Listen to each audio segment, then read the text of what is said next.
Hi there, this is Brent Smith with Frederick Seal, and once again welcome back to another exciting, fun-filled episode of Frederick Seal Instructional Videos.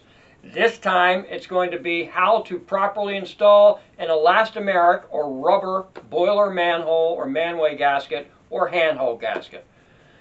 It seems easy enough, but if you've been in this business for a while, you know rarely is anything that easy. Okay, so you've got your manhole gasket. All right, now you got your manhole gasket. How's that? Here, you got your manhole gasket. All right?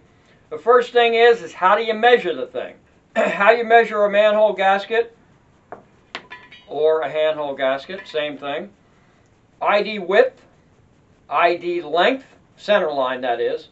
ID width, ID length, flange width, and then the thickness of the gasket. Okay, the boilerplate right here calls for a 12 by 16 elliptical or egg-shaped gasket, which is exactly what you have. Hooray for you. You've confirmed that it's the right material for the job. A high tensile Gator grip gasket would be correct in this particular case. And for more extreme conditions, you can give us a call at either 603-668-0900 or 518-961-3285. All right, so what's next? Your plate, the boiler plate. It's clean, it's dry, it's in good condition, it's not warped, there are no deep scratches or pits on the plate or the ring itself. And here's the ring. It's a weld ring, and of course you're not going to be able to lift it up like that because it's welded into the boiler. Oh, and one thing that some people forget to do, check the surface condition of the ring. It's obviously more difficult because you can't just take it out of the boiler and check it, but make sure that it doesn't have any deep scratches or pits or anything on the ring or the plate. Okay, so now you're ready to install. First thing to do is seat the gasket on the plate. Make sure, again, assuring that the gasket 12 by 16 mates properly with the plate itself. All right? If you don't have exactly the right size, stop. Don't try to fudge it. We have seen in the past, this is a 12 by 16 gasket. This is an 11 by 16 gasket. They're very, very close, but they're not close enough. If you try to fudge it and say, this is the only one we got to get this thing moving, and you put that 11 by 16 and you just crank it down, you're going to have some serious problems. So don't do that. Also, there are two different configurations commonly in boiler gaskets. I couldn't find an ob-round manhole, so here's an elliptical handhole, and here's an ob-round handhole. Elliptical is shaped like an egg, rounded all the way. Handhole, a ob-round gasket, which is the correct terminology for it, is shaped like a racetrack with flat sides and curved ends. That's the difference. Again, you can't replace one with the other. Don't try. Let's continue. Another thing we see is the use of lubricant.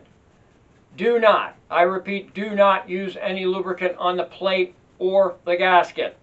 All elastomeric gaskets require a slightly rough surface on the plate and the ring to be able to grip the gasket.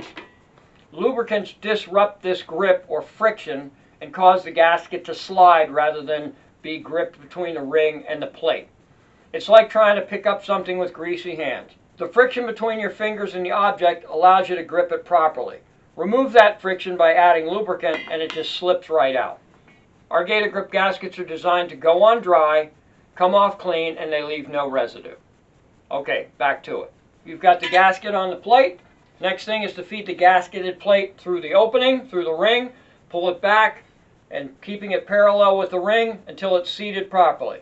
And yes, I know it's not as easy as I'm making it look. Now, if you're having trouble with the gasket shifting as you feed the plate through the opening, you can use a little bit of Frederick Seal Stick It and use it very sparingly. It's spray adhesive. Don't put it on the gasket. This is the way I do it.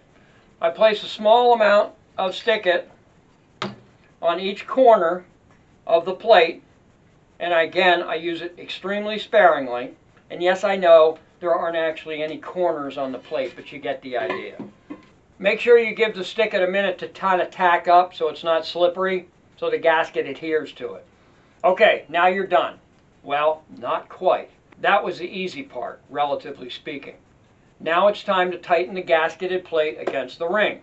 This is a step, believe it or not, where more often than not, mistakes are made.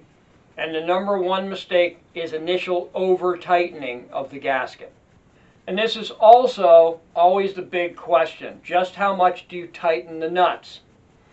The rule of thumb is to hand tighten the nuts, and then with a wrench, tighten each nut a couple of flats, which is about a quarter of a rotation total. It should be snug, but not much more than that. Slowly charge or pressurize the boiler, however way you want to classify it, and you'll most likely find the nuts becoming slightly loose due to the internal pressure inside the boiler pressing up against the back side of the plate, further tightening the plate against the gasket. And this is exactly why you should never over tighten the gasket initially. Elastomeric gaskets, rubber gaskets, have a finite amount of memory or bounce back or recovery built into them. Over tightening adversely affects this memory. It can squeeze the memory out of it, and basically that's what's happening to it. As the boiler or any piping system thermocycles, going from cold to hot and hot to cold, it affects the gasket because of the effect on the metal. As the metal heats up, the metal expands and squeezes the gasket even tighter.